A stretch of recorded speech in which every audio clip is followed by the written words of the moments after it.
또 이렇게 우리나라에 잊지 못할 그 아리랑, 제가 그 아리랑을 들으면서 아시아 선교연합회 그리스도교회 아시아 선교사들 모임에 가서 제가 부른 노래도 아리랑이었습니다. 그래서 한국을 소개하면서 기도 제목을 부탁한 적이 있는데 그때 그 생각이 납니다. 아리랑은 세계적인 노래가 됐습니다, 지금.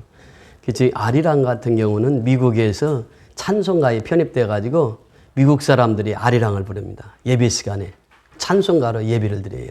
아리랑 아라리. 그만큼 이제 그 아리랑이랑 또 이제 신학자들이 해석하는데 그 하나님과 이렇게 비유해서 이렇게 쭉 소개를 하는데 참 의미가 있더라고요. 오늘 좋은 노래 감사합니다.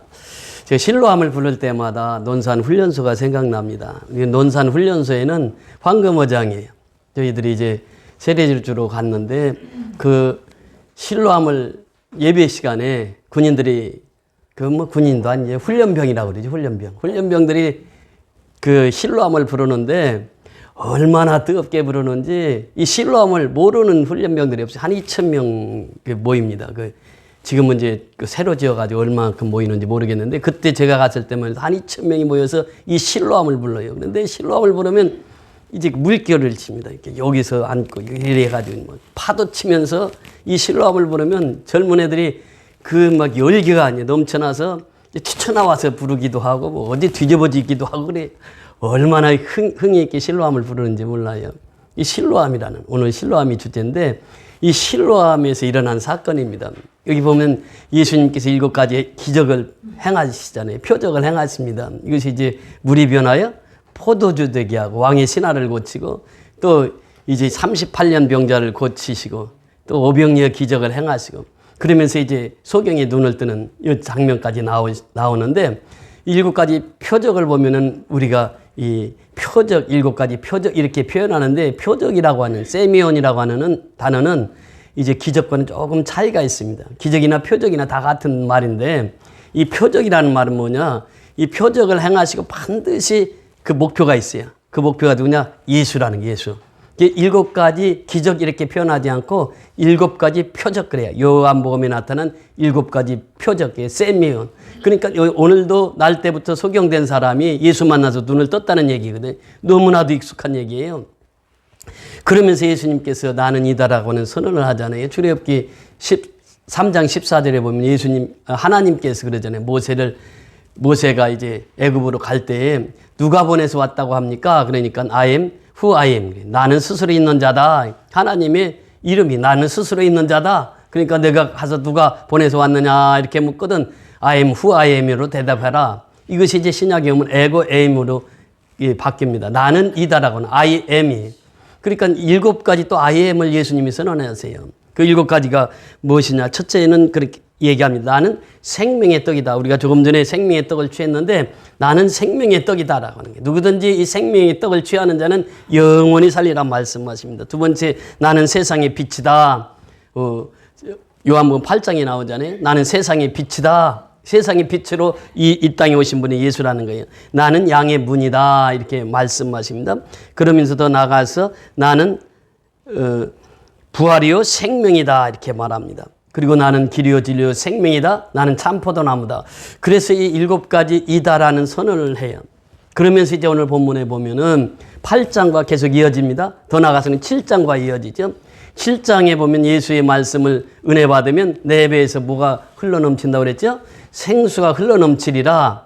이제 7장부터 시작해서 8장에는 12절에 나는 세상의 빛이다. 이렇게 말씀하시고 9장으로 넘어옵니다. 이 빛과 연결이 됩니다, 지금. 예수님이 가면서 1절, 2절을 우리 같이 오늘 본문 보십니다. 1절, 2절 시작. 예수께서 길을 가실 때에 날 때부터 맹인된 사람을 보신지라 제자들이 물어 이르되 납비여 이 사람이 맹인으로 난 것이 누구의 죄로 인함이니까 자기니까 그의 부모이니까 갈 때에 예수님께서 길을 가실 때에 누구를 봤다고요? 날 때부터 맹인된 사람을 보았다. 이 사람이 우리가 길을 가다 보면요. 여러 사람을 만나게 됩니다. 어떤 사람은 이런 어렵고 힘든 사람들에게 시선이 가는 사람이 있어요. 이 사람들은 대부분이 예수 믿는 사람들이에요. 이 예수 믿는 사람들은 이 시선이 어디로 가느냐? 어렵고 힘든 사람들에게 시선이 향합니다.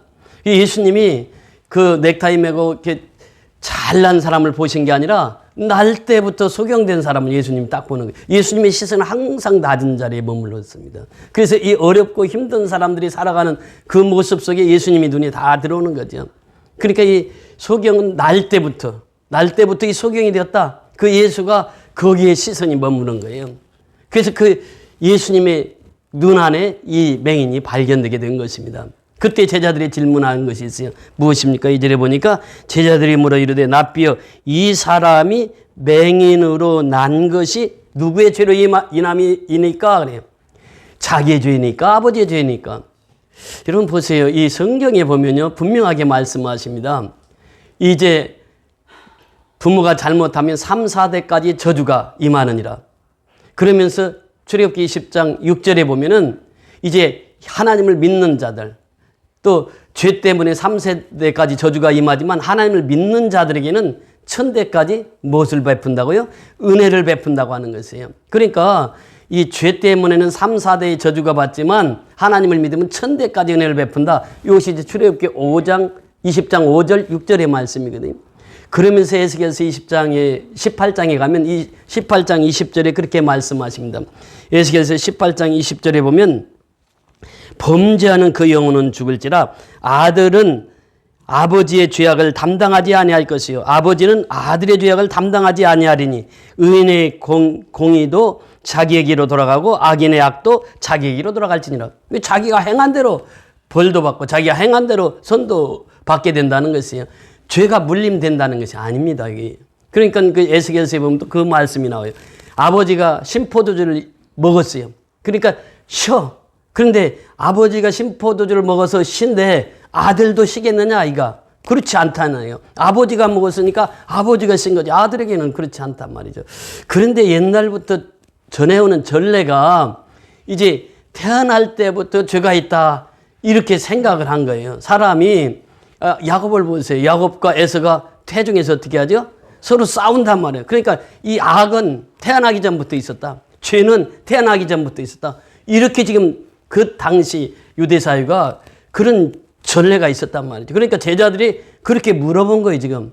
이 사람의 죄가 누구 때문입니까? 이 사람이 날 때부터 맹인이 됐는데 이 사람 맹인의 죄입니까? 아니면 부모의 죄입니까? 이것은 그 당시 풍습을 얘기하는 거예요. 그러니까 부모가요, 옛날만 해도 그렇잖아요. 이 장애우가 한 번 집안에 있으면은 밖에를 내보내지를 않아요.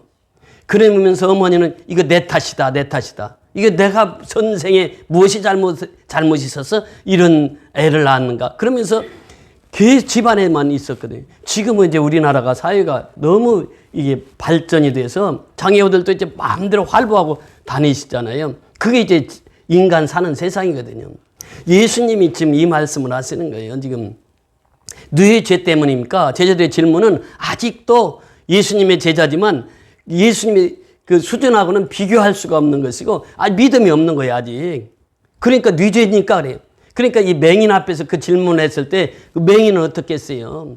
수없이 어렸을 때부터 이런 질문을 받아왔거든.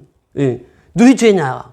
내 죄냐? 아니면 부모의 죄냐? 이거 수없이 질문을 받아왔을 거라고요. 그런데 제자들도 역시 그 질문을 하는 거예요. 얼마나 그 맹인에게는 상처가 되는 말입니까? 그런데 예수님이 하신 말씀 보세요. 자, 3절에 보니까 시작. 예수께서 대답하시되 이 사람이나 그 부모의 죄를 인한 것이 아니라 그에게 하나님이 하시는 일을 나타내고자 하십니다. 예수님은 분명해요. 이 사람의 죄도 아니고 누구예요? 아버지 죄도 아니다. 이 사람을 통해서 누가 하시는 일을 보이려고요? 아버지께서 하나님께서 하시는 일을 보게 하기 위해서 이 사람이 태어난 것이니라 그래요. 그러니까요. 우리가 이 눈이 안 보이면 그것처럼 어렵고 힘든 게 없습니다.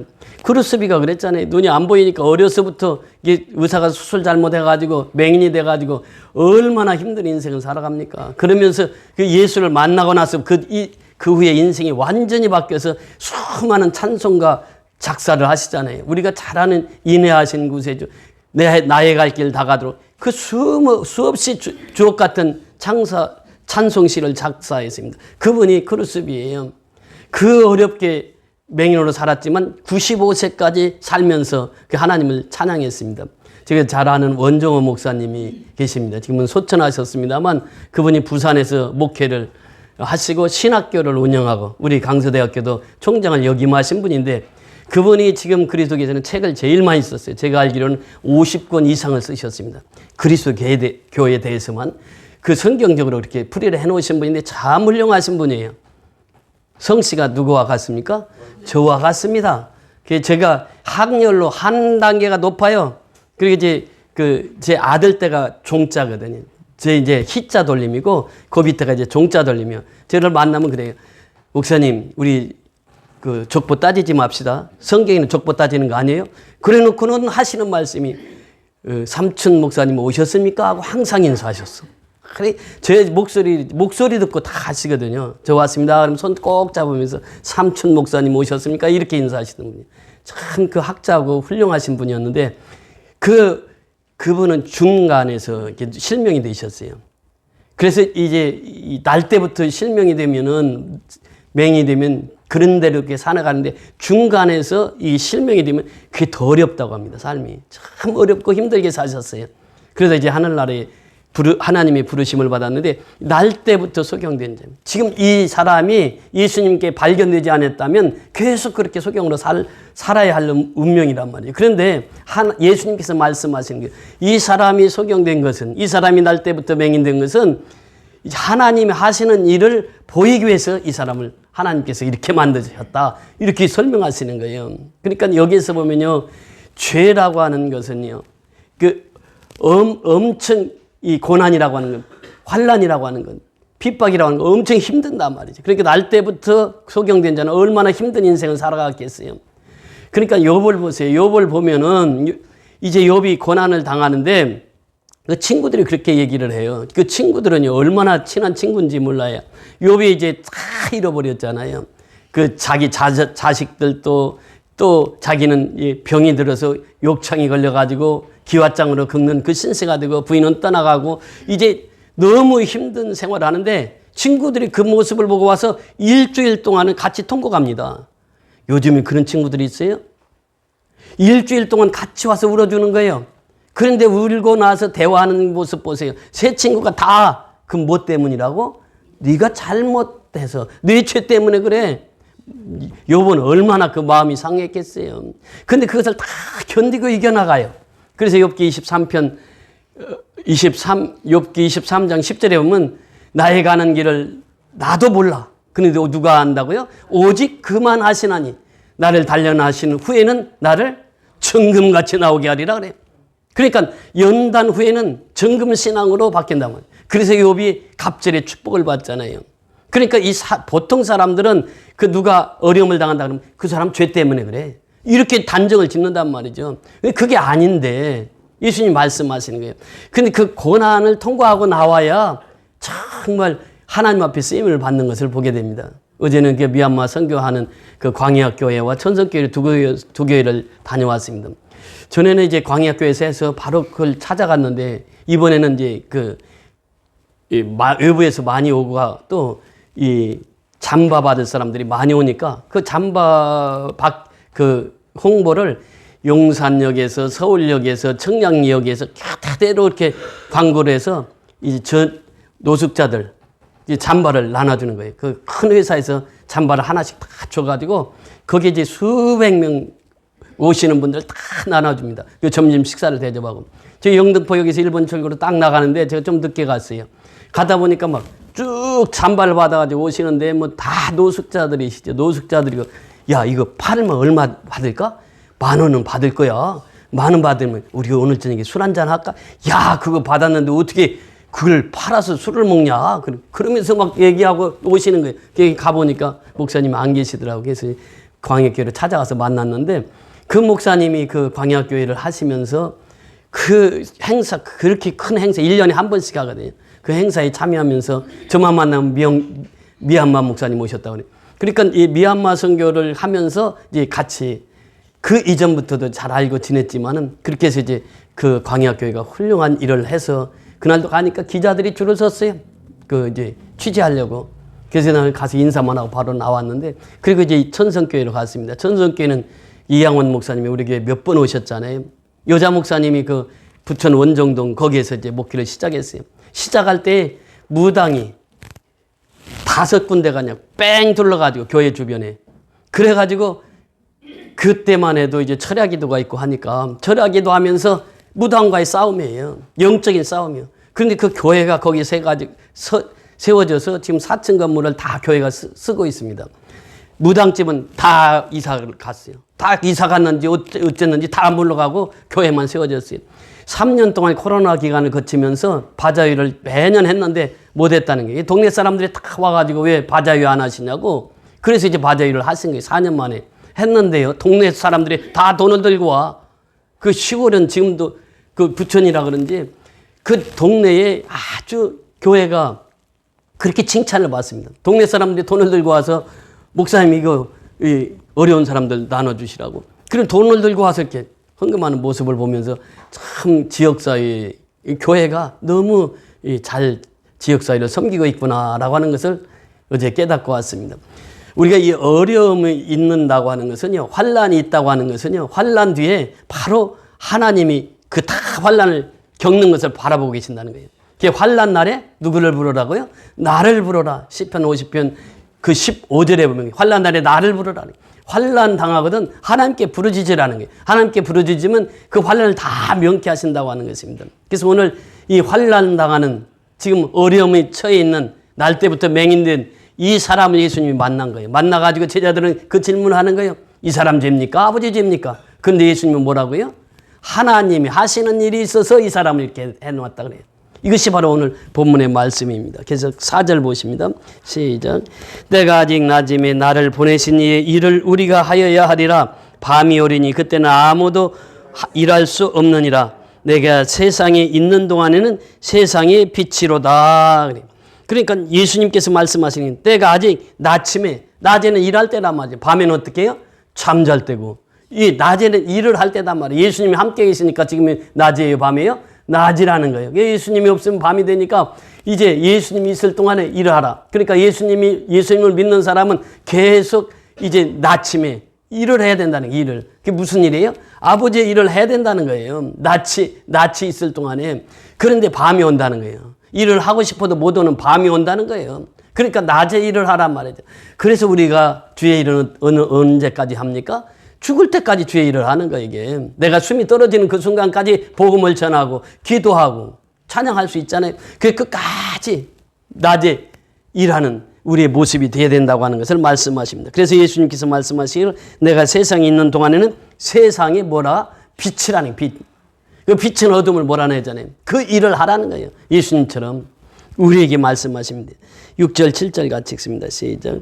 이 말씀을 하시고 땅에 침을 뱉어 진흙을 이겨 그의 눈에 바르시고 이르시되 실로암 못에 가서 씻으라 하시니 실로암은 번역하면 보냄을 받았다는 뜻이라. 이에 가서 씻고 밝은 눈으로 왔더라. 자, 여기서 보면 말씀하시고 땅에 무엇을 뱉어?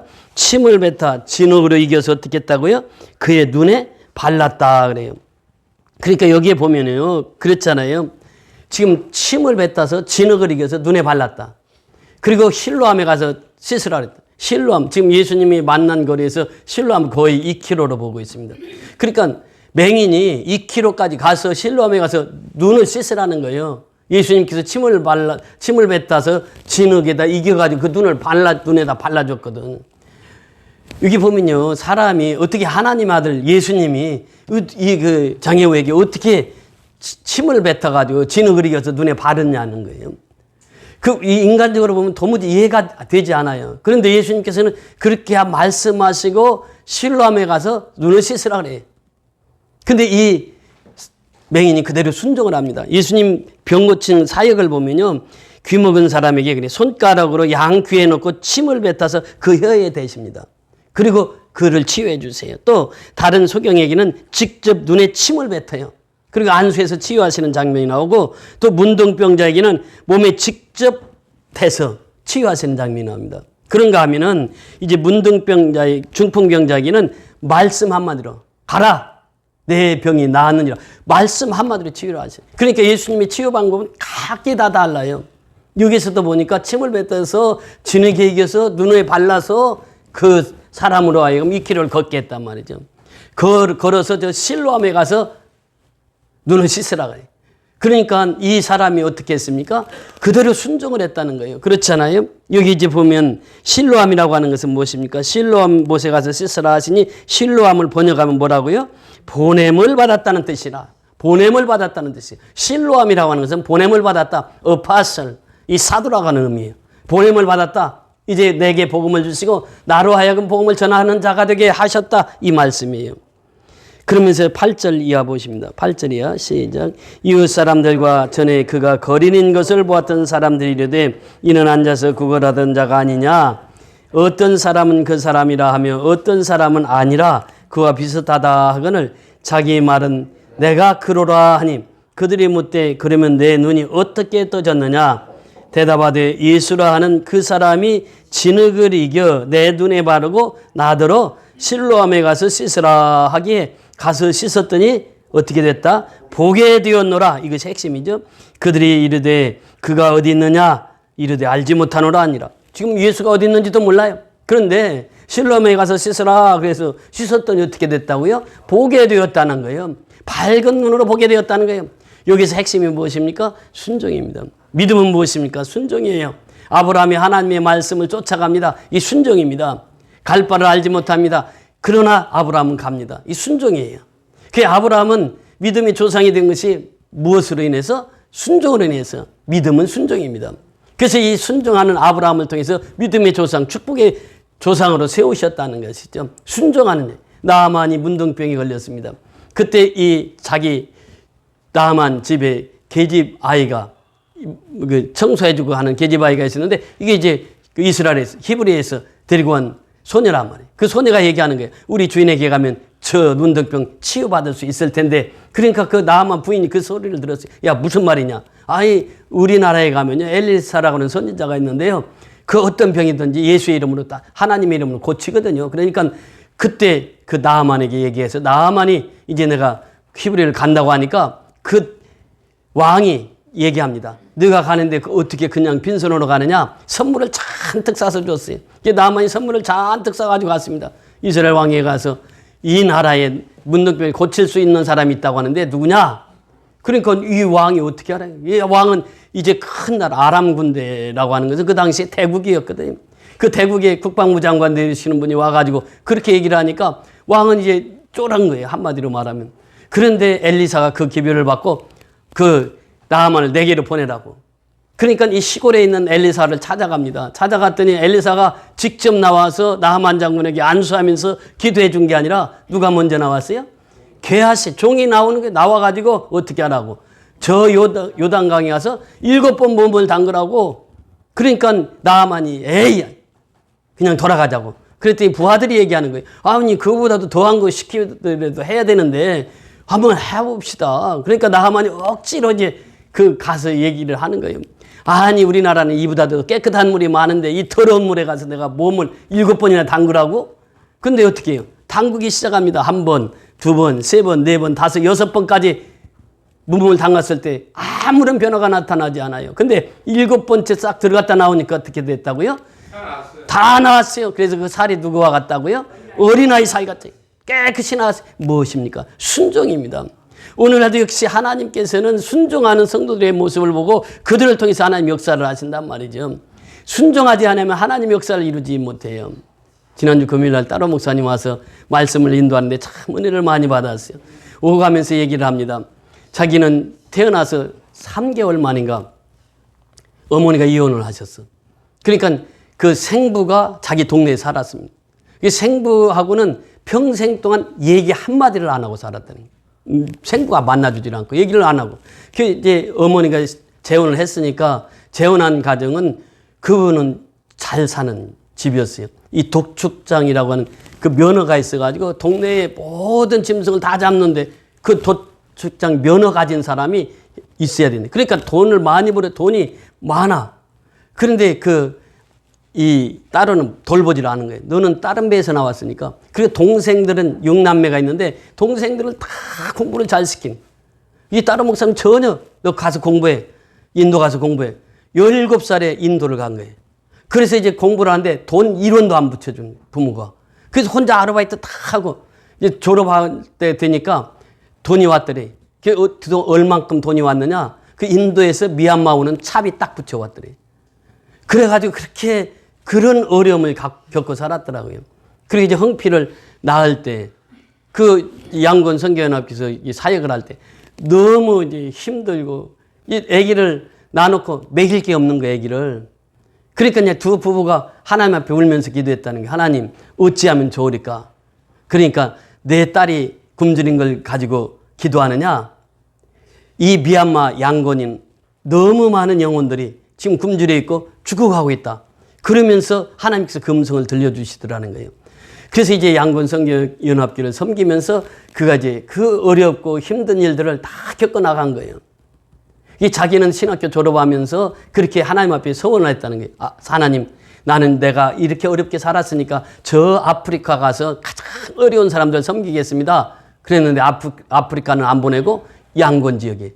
그 지역 보세요. 그래서 양곤에서 목회를 하다 보니까 아프리카 어디보다도 훨씬 어려운 지역에 나를 이렇게 보내주셔서 그 사역을 하게 하셨다고 하는 그 간증 설교를 들었는데 참 은혜가 되더라고요. 여러분들 금요일 날 그 설교 제가 다 보냈으니까 안 들으신 분 있으면 꼭 들어보세요. 그 인생은 그래요. 그 어려움을 겪고 나야 하나님께서 들어 쓰시는 거예요. 광야교회도 그렇죠. 천성교회도 그렇죠. 이 양곤교회 따로 목사님도 그렇게 하나님 앞에 훈련을 받고 연단을 받아서 우리와 이렇게 연합되어 가지고 지금 미얀마 선교가 잘 펼쳐지고 있잖아요. 그러니까 고난이요 곧 축복이라는 거예요. 고난을 통해서 하나님의 역사하시는 손길을 체험하게 된다는 것입니다.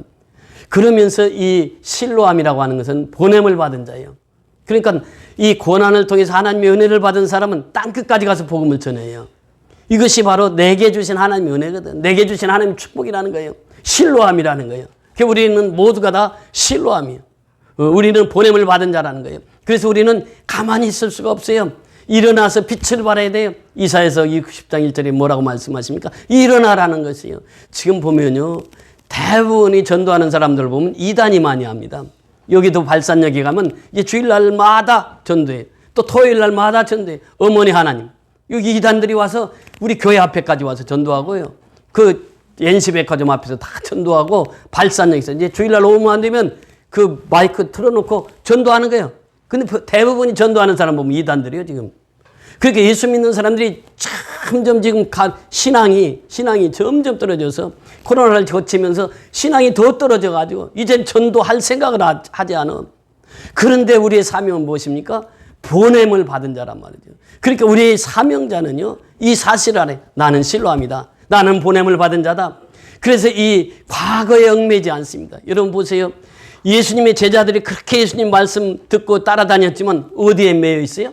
과거에 매여 있단 말이에요. 이 사람이 죄가 이 사람 때문입니까? 아버지 죄 때문입니까? 이 과거에 머무르고 있어요. 예수 믿는 사람은 어떻습니까? 미래로 가는 사람이요. 사명자는 미래를 바라보는 사람이요. 요셉을 보세요. 요셉이 17살에 애굽으로 팔려가요. 그러면서 그 13년 동안 종살이를 합니다. 얼마나 힘든 종살이를 했어요. 그런데 요셉을 들어서 하나님 들어 쓰시잖아요. 요셉과 함께 하니까 보디발의 가정이 형통하게 되고 요셉이 이제 그 애굽에 가서 총리가 되잖아요. 요셉은요, 미래를 바라봤어요. 요셉은요, 이제 그 사명자로 갔단 말이죠. 그래서 형들이 왔을 때 뭐라고 얘기합니까? 이 하나님이 나를 여기 보내서 내가 왔습니다. 그래요. 형님들 죄 아무것도 없습니다. 형님들이 다 팔았잖아요, 돈 받고 요셉을. 근데 요셉은 어떻게 하냐? 미래를 바라보, 미래를. 그러니까 신앙인은 뭐냐? 미래를 바라보는 사람이요. 신앙인은 뭐냐? 사명을 발견하는 사람이요. 여러분, 우리가 사명을 발견했다고 하면 사명자는 결코 죽지 않아요. 죽을 때까지 복음을 전하는 자들이 사명자란 말이죠. 그러니까 우리에게 예수님이 찾아오셔서 실로암에서 가서 씻으라고 명했을 때에 이 맹인이 씻었더니 어떻게 됐다? 그대로 다 낫게 되었다는 거예요. 아브라함이 순종했을 때 믿음의 조상이 되었던 것처럼, 나아만이 순종했을 때에 그 병을 다 치료받았던 것처럼, 여러분 첫 번째 일곱 개의 표적 중에 첫 번째 표적이 뭐라고 그랬죠? 물이 변하여 포도주가 된 사건이에요. 그런데 그때 보면은 이제 포도주가 떨어졌어요. 그러니까 어머니가 예수님께 가서 얘기를 합니다. 아, 우리 친척집에 포도주가 떨어졌으니 이거 예수님이 어떻게 해결 좀 해야 되지 않습니까? 어머니가 얘기해요. 그러니까 예수님이 뭐라고 말씀하세요? 나와 여자여 나와 무슨 상관이 있나이까? 그렇잖아요. 나와 무슨 상관이 있나이까? 근데 그 어머니는 알았어요.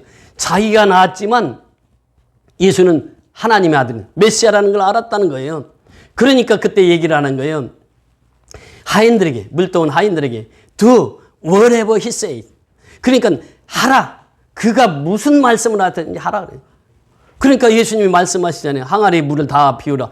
그리고 이제 항아리에다 물을 가득 채워라. 가득 채워서 물을 떠다 주라. 그러니까 물 떠다 주는 사이에 어떻게 됐다고요? 물이 변하여 포도주가 됐다는 게. 그 누가 제일 먼저 알았다고요?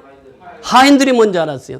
이 사람들은요, 보면요, 그 순종할 때에 하나님의 역사가 일어나거든요. 근데 순종하지 않아요. 그리고 의심이 많아요. 제자들처럼. 제자들은 과거에 매여 살거든, 지금. 근데 믿음의 사람 어디에 산다고요? 미래를 향해서 나가거든요. 그러면서 사명자로 살아가는 거예요.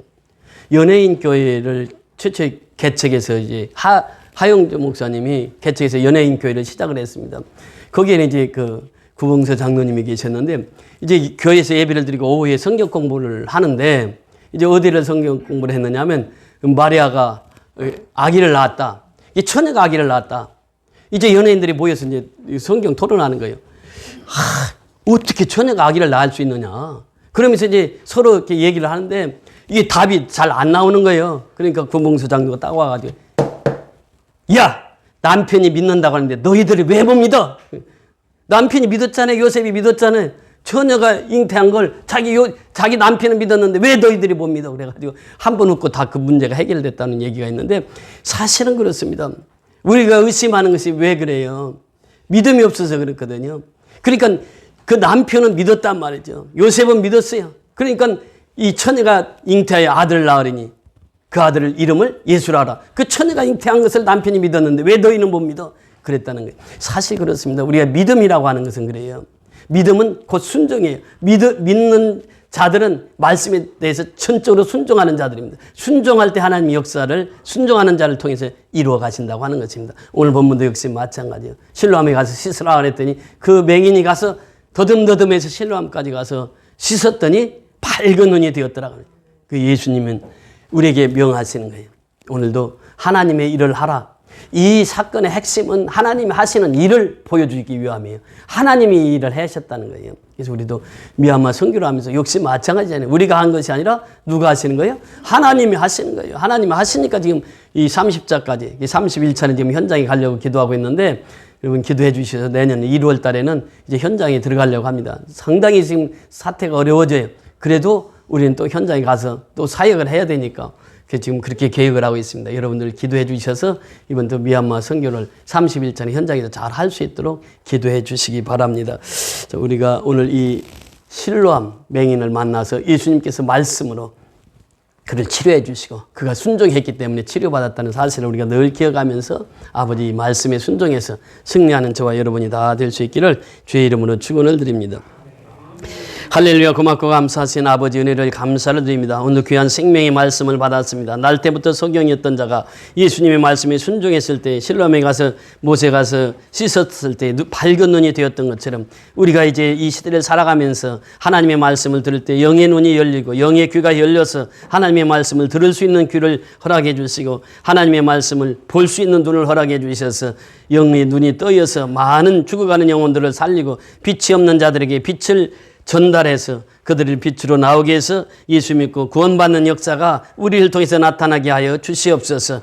우리를 통해서 세상의 임금들이 복음을 받고 돌아오고 세상 어둠에 있는 자들이 이제 복음을 받고 돌아오는 귀한 역사가 시간 순간순간 이루어지게 축복하여 주시옵소서. 미얀마 땅은 어둠의 땅입니다. 그 어둠의 땅에 생명의 빛을 비추고 있사오니 그 땅이 변화되어서 이제는 미얀마 사람들이 예수 믿고 변화되어 그 나라를 아버지 하나님 앞에 드려지는 귀한 역사가 있게 도와주시옵소서. 오늘도 말씀을 받은 한심령 한심을 축복하시고 실로암 내가 보냄을 받았다고 하는 이 사실을 늘 가슴에 새기고 나는 보냄을 받은 자요 이제 미래에 사로잡혀서 살아가는 자라고 하는 것을 고백하며 살아가는 선교연합계 모든 성도들이 되게 축복하여 주시옵소서. 예수 그리스도의 이름으로 감사하고 축복하며 기도드리옵나이다. 아멘.